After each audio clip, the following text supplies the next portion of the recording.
Hello friends, മറ്റൊരു ചാപ്റ്ററിലേക്ക് എല്ലാവർക്കും സ്വാഗതം.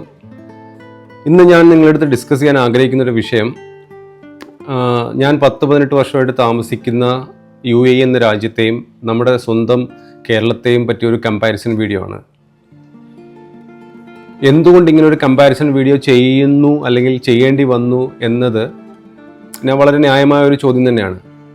എൻ്റെ ഇക്കാലത്തെ ഈ 18 വർഷകാലത്തെ എൻ്റെ എക്സ്പീരിയൻസും ഈ 18 വർഷകാലം കൊണ്ട് നമ്മുടെ നാടിനുണ്ടായൊരു വളർച്ചയും നമ്മൾ നമ്മുടെ നാട്ടിൽ തന്നെ നിന്നുകൊണ്ട് നമ്മൾ കാണുമ്പോൾ എത്രത്തോളം മനസ്സിലാകും, അല്ലെങ്കിൽ പുറത്തുനിന്ന് കാണുമ്പോൾ എത്രത്തോളം മനസ്സിലാകും എന്ന് തമ്മിലുള്ളൊരു താരതമ്യം കൂടിയാണ് നമുക്കിന്ന് ഡിസ്കസ് ചെയ്യാൻ ഞാൻ ആഗ്രഹിക്കുന്നത്. അതായത് ഞാൻ ഇവിടെ കണ്ട കാഴ്ചകളും ആ കാഴ്ചകളൊക്കെ എന്തുകൊണ്ട് അവിടെ കാണാൻ പറ്റുന്നില്ല എന്നുള്ള എൻ്റെ ഒരു പരാതിയും ഒരു ചോദ്യവും കൂടിയാണ് ഈ ഒരു എപ്പിസോഡ്. കാണാൻ പറ്റുന്ന ആൾക്കാരൊക്കെ കാണുക, അഭിപ്രായങ്ങൾ അറിയിക്കുക. Welcome to life chapters.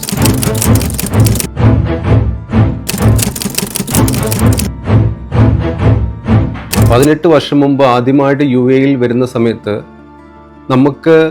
നമുക്ക് പരിചിതമല്ലാത്ത കുറേ ചുറ്റുപാടുകളും നമുക്ക് പരിചിതമല്ലാത്ത കാലാവസ്ഥയും നമുക്ക് പരിചയമില്ലാത്ത ആൾക്കാരും നമുക്ക് പരിചിതമല്ലാത്ത സൗകര്യങ്ങളും കൊണ്ട് എന്നെ അത്ഭുതപ്പെടുത്തിയ ഒരു രാജ്യമായിരുന്നു UAE എന്ന് പറയുന്നത്. നമുക്ക് ദുബായിയെ പറ്റി സംസാരിക്കാം. ദുബായ് നമ്മുടെ കേരളത്തിൻ്റെ അത്ര പോലും വലിപ്പമില്ലാത്ത ഒരു ചെറിയ സ്ഥലമാണ്.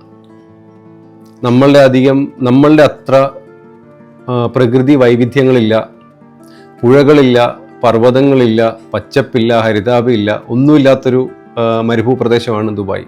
നിങ്ങൾക്ക് ഗൂഗിളിലൊക്കെ സെർച്ച് ചെയ്താൽ അറിയാം, 976 അല്ലെങ്കിൽ 70-ന് ശേഷമുള്ള ദുബായിയുടെ പിക്ചേഴ്സൊക്കെ അടിച്ചു കഴിഞ്ഞാൽ നിങ്ങൾക്കറിയാം എങ്ങനെയായിരുന്നു ഈ ദുബായ് എന്നുള്ളത്. ആ ഒരു 50 വർഷം കൊണ്ട്, 70 മുതൽ 2024 വരെയുള്ള 54 വർഷം കൊണ്ട് ഈ ലോകത്തിൻ്റെ മുഴുവൻ ശ്രദ്ധാകേന്ദ്രമാകാൻ ദുബായ്ക്ക് എങ്ങനെ സാധിച്ചു എന്ന് നമ്മളിൽ ഓരോരുത്തരും ഒരു 5 മിനിറ്റ് ഇരുന്ന് ചിന്തിച്ചു കഴിഞ്ഞാൽ മനസ്സിലാവും ദുബായ് എവിടെ കിടക്കുന്നു, നമ്മൾ എവിടെ കിടക്കുന്നു എന്നുള്ള കാര്യം. നമുക്ക് ചെറിയ 1-2 കാര്യങ്ങൾ വെച്ച് കമ്പാരിസൺ നടത്താം. ഒന്നാമത്തെ കാര്യം പാർക്കിംഗ് സൗകര്യമാണ്. ഇതൊക്കെ എല്ലാവർക്കും അറിയുന്ന കാര്യം തന്നെയാണ്, പക്ഷേ എനിക്കിത് കമ്പാരിസൺ നടത്താതിരിക്കാൻ പറ്റുന്നില്ല. ഇവിടുത്തെ ഒരു അവസ്ഥ പേ പാർക്കിംഗ് ആണ്. ഫ്രീ ആയിട്ട് പാർക്ക് ചെയ്യാനുള്ളൊരു സൗകര്യം നമുക്കിവിടെ ഇല്ല. ഇവിടെ ഏതൊരു മുക്കിനും മൂലയ്ക്കും പോയി കഴിഞ്ഞാൽ മണിക്കൂറിന് 2 ദിറംസ്, അതായത് നാട്ടിൽ 25 രൂപ കൊടുക്കാതെ നമുക്ക് പാർക്ക് ചെയ്യാൻ പറ്റില്ല. ഏറ്റവും കുറഞ്ഞതാണ് ഞാൻ ഈ പറയുന്നത്. അത് 2 മുതൽ 4 മുതൽ 10 വരെ പോവും മണിക്കൂറിന്. ആ ഒരു പാർക്കിംഗ് ഫീസ് ദുബായ് ഗവൺമെന്റിന്റെ ദുബായ് മുനിസിപ്പാലിറ്റിക്ക് ഉണ്ടാക്കി കൊടുക്കുന്ന വരുമാനം എത്രയാണെന്ന് അറിഞ്ഞു കഴിഞ്ഞാൽ നമ്മുടെയൊക്കെ കണ്ണ് തള്ളിപ്പോവും. ഇവിടെ ഉള്ളതുപോലെ തന്നെ നമ്മുടെ നാട്ടിൽ വണ്ടികളുണ്ട്. ഓരോ ദിവസവും വണ്ടികളുടെ എണ്ണം കൂടിക്കൊണ്ടേയിരിക്കുകയാണ്. ഇവരെന്തുകൊണ്ടാണ് പാർക്കിംഗ് സൗകര്യം ഉണ്ടാക്കാത്തത്? ഓരോ നഗരവും കേന്ദ്രീകരിച്ച്, അതായത് 5-6 പാർക്കിംഗ് ഏരിയാസ് ഡെവലപ്പ് ചെയ്ത് കഴിഞ്ഞാൽ 10, 100, 200 വണ്ടികൾക്ക് പാർക്ക് ചെയ്യാൻ പറ്റുന്ന പാർക്കിംഗ് ഏരിയാസ് കണ്ടുപിടിക്കാൻ നമ്മുടെ നാട്ടിൽ സ്ഥലമില്ലെന്ന് ഇവർ പറഞ്ഞാൽ അത് വിശ്വസിക്കാൻ മാത്രം മണ്ടന്മാരല്ലല്ലോ നമ്മൾ മലയാളികൾ. അതവിടെ നിൽക്കട്ടെ. ഇവിടുത്തെ ഒരു പാർക്കിംഗ് സിസ്റ്റം, നമ്മൾ നേരെ പേ പാർക്കിങ്ങിലേക്ക് പോകുന്നു. അവിടെ ഒരു മെഷീൻ വെച്ചിട്ടുണ്ടാവും. നമ്മൾ അതിനകത്തേക്ക് കോയിൻസ് ഇടുന്നു. എത്ര മണിക്കൂറാണെന്ന് നമ്മൾ അവിടെ എൻ്റർ ചെയ്യുന്നു. അതിനനുസരിച്ച് റെസിപ്റ്റ് വരുന്നു. ഇനിയിപ്പോൾ റെസിപ്റ്റ് വേണ്ടെങ്കിൽ ഓൾറെഡി അവരുടെ സൈറ്റിലേക്ക് അത് അപ്ലോഡ് ആകും ഓട്ടോമാറ്റിക്കലി. അപ്പോൾ അവർ ചെക്കിങ്ങിന് വരുന്ന ചെക്കിംഗ് ഇൻസ്പെക്ടേഴ്സ് വന്നു കഴിഞ്ഞാൽ നമ്മുടെ വണ്ടിയുടെ നമ്പർ അടിച്ചു പോയി കഴിഞ്ഞാൽ നമ്മുടെ ടിക്കറ്റ് അതിനകത്ത് കാണിക്കും. ഇത്ര സമയം മുതൽ ഇത്ര സമയം വരെ പാർക്കിംഗ് അടച്ചിട്ടുണ്ട്. ഇതൊക്കെ നമ്മുടെ നാട്ടിൽ പ്രാക്ടിക്കലാണ്. നമ്മുടെ നാട്ടിൽ എന്തുകൊണ്ടാണ് ഇതൊന്നും ഇല്ലാത്തത്? നമ്മുടെ നാട്ടിൽ ഇതൊക്കെ വെച്ച് കഴിഞ്ഞാൽ ആൾക്കാർ മോഷ്ടിച്ചുകൊണ്ട് പോകും. അതൊക്കെ മണ്ടത്തരമാണ്. എത്രയോ വർഷമായിട്ട് ആൾക്കാരിങ്ങനെ പറ്റിച്ചുകൊണ്ട് കാണും. നമ്മുടെ ഏത് നാട്ടിലാണ് പാർക്കിംഗ് സൗകര്യം ഉള്ളത്? നമ്മുടെ നാട്ടിൽ ഓരോ ദിവസം കൂടുതൽ വണ്ടികൾ കുറഞ്ഞു വരുവാണോ, കൂടി വരുമല്ലോ ചെയ്യുന്നത്? അപ്പൊ എന്നിട്ടും എന്താണ് ഈ മണ്ടന്മാര് നമ്മുടെ നാട്ടിൽ പാർക്കിംഗ് സൗകര്യം ഉണ്ടാക്കാത്തത്? നിങ്ങൾ പേ പാർക്കിംഗ് ആക്ക്. നിങ്ങൾ മണിക്കൂറിന് 25 രൂപ 30 രൂപ നിങ്ങൾ ആക്ക്. എന്നിട്ട് നിങ്ങൾ ടെസ്റ്റ് ചെയ്യുക ആൾക്കാർ വന്ന് വണ്ടി പാർക്ക് ചെയ്യുന്നുണ്ടോന്ന്. നിങ്ങൾ എന്താ വിചാരിച്ചാൽ ഞങ്ങളൊന്നും വന്ന് വണ്ടി പാർക്ക് ചെയ്യില്ലാന്നോ? അത് നിങ്ങൾക്ക് തരുന്ന വരുമാനം ചില്ലറയായിരിക്കില്ല. 4-5 പേർക്ക് ജോലി കൊടുക്കാൻ പറ്റും. നിങ്ങൾക്ക് മുനിസിപ്പാലിറ്റിക്ക് വരുമാനം ഉണ്ടാവും, പഞ്ചായത്തിന് വരുമാനം ഉണ്ടാവും. ഇതൊക്കെ എന്തുകൊണ്ടാണ് ഒരു രാഷ്ട്രീയ പാർട്ടികളും ചർച്ച ചെയ്യാത്തതെന്നും ഇംപ്ലിമെന്റ് ചെയ്യാത്തതെന്നും ആലോചിക്കുമ്പോൾ നമ്മൾക്ക് എവിടെയാണ് നിൽക്കുന്നതെന്ന് ആലോചിക്കുമ്പോൾ നമുക്ക് ലജ്ജ കൊണ്ട് തല താഴ്ത്തേ വഴിയുള്ളൂ. നിങ്ങൾ നാളെ ഒരു വണ്ടി മേടിക്കുന്നു, നിങ്ങൾ നാളെ കുടുംബമായിട്ട് എവിടെയെങ്കിലും പോകാൻ ആഗ്രഹിക്കുന്നു. നിങ്ങൾക്ക് പോകുമ്പോൾ വണ്ടി റോഡ് സൈഡിൽ ഇട്ടിട്ട് പോകേണ്ടി വരില്ലേ?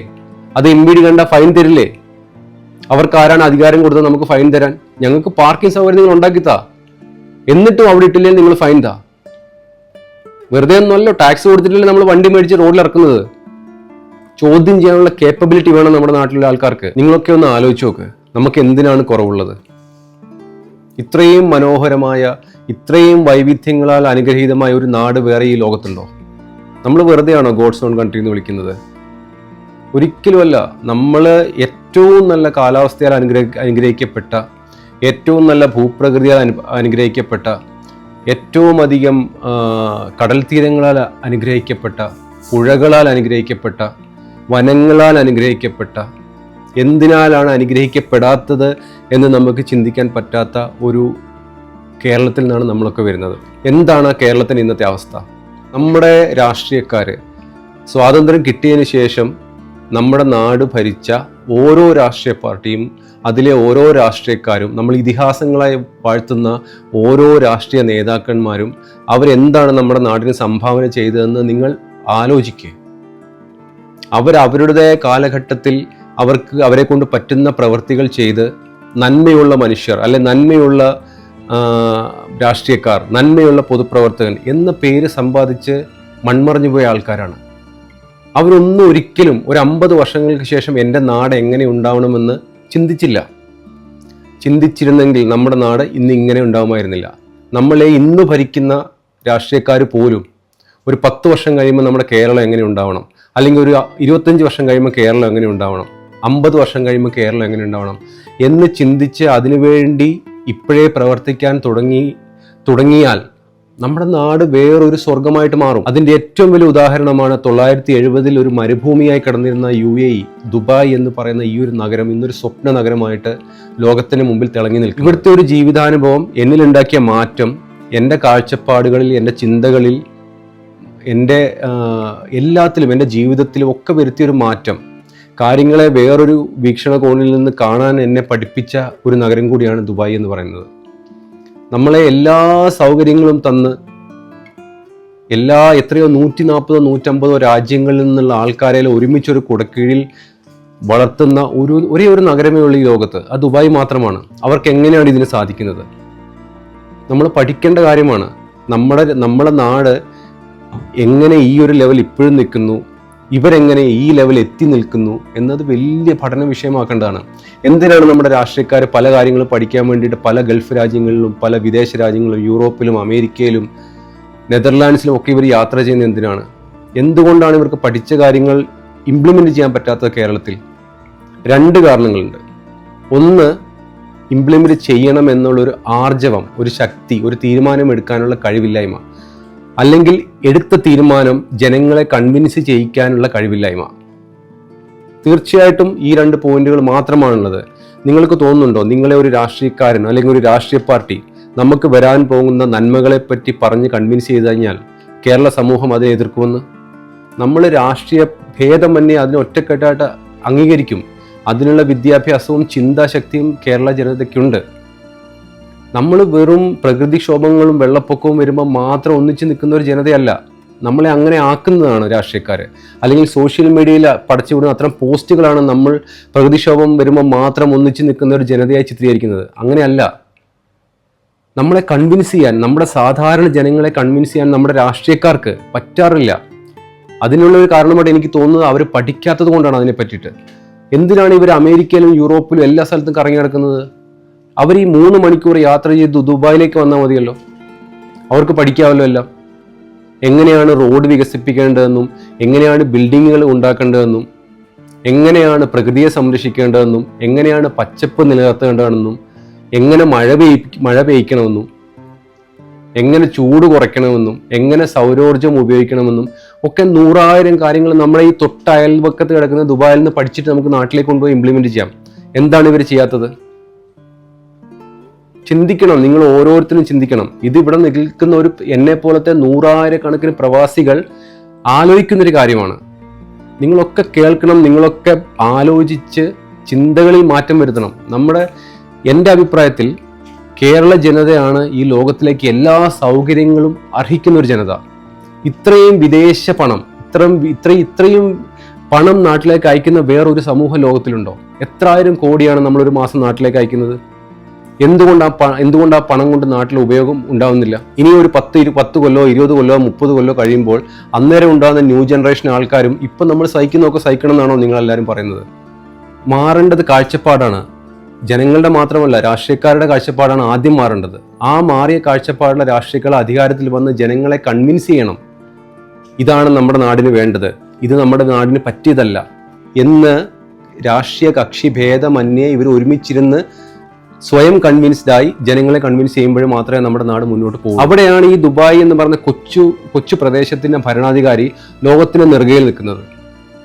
അടുത്ത 50 വർഷത്തേക്കുള്ള പ്ലാൻ അവർ ഇന്ന് പ്രഖ്യാപിച്ചു. അത് നാളെ മുതൽ അവർ ഇംപ്ലിമെന്റ് ചെയ്യാൻ തുടങ്ങുന്നു. അങ്ങനെ ആയിരിക്കണം ഒരു നാട്, അങ്ങനെ ആയിരിക്കണം ഒരു ഭരണാധികാരി. നമ്മുടെ നാട്ടിലെ ജനങ്ങൾ അർഹിക്കാത്ത ഒരു സൗകര്യവും ഈ ലോകത്ത് ഒരു ജനങ്ങളും അർഹിക്കുന്നില്ല. നിങ്ങളൊക്കെ അഭിപ്രായങ്ങൾ അറിയിക്കുക. നിങ്ങൾ തീർച്ചയായിട്ടും അഭിപ്രായം പറയണം. നമ്മളെപ്പോലുള്ള കുറേ ആൾക്കാരൊക്കെ ഇതിനകത്ത് സംസാരിക്കാൻ തുടങ്ങണം. നമ്മളൊക്കെ സമൂഹത്തിന്റെ ഏറ്റവും ഇങ്ങേ അറ്റത്തുള്ള കണ്ണികളാണ്.